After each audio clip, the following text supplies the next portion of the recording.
Yan, blinking. Yan, oh. L3216. Ayan, i-reset natin to.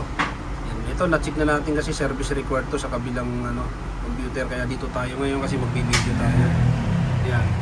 Bago pala natin i-open yung receiver, tingnan muna natin yung antivirus natin kung naka-turn off. Yan. Dito natatakot yung iba.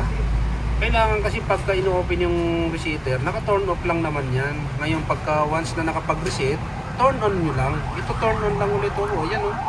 Ayan, magre-reset kasi ako, i-open ko yung receiver, off ko muna.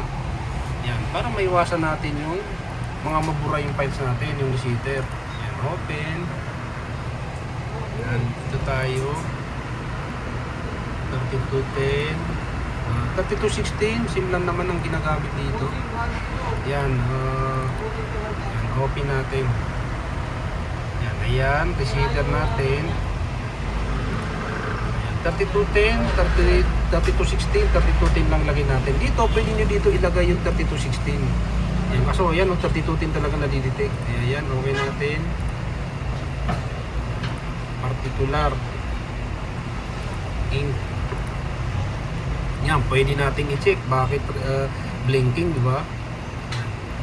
100%. Kaya talagang kailangan talaga magpa-reset. Kaya yan, para mawala yan, check natin to. Check, initialize. Diba napaka-simple lang po mag-reset ng ganyan, no? Ayan, no? Turn no printer. Kaya yung iba nahihirapan. Ito na, may video. Tinetesting na natin sa'yo. Ayan, no? Punta tayo rito. Blinking, di ba? O, turn on.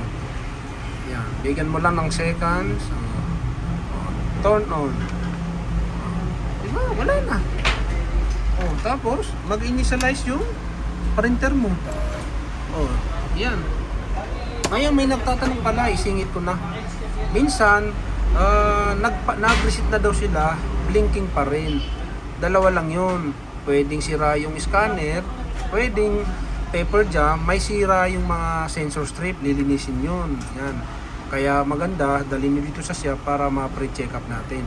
Kapag limbawa na ganito, okay na. Try nyo mag-Xerox. Kapag hindi nakakapag-Xerox, yun, scanner ang problem. Yun, huwag niyo pong kalimutan i-like, i-share ang ating video.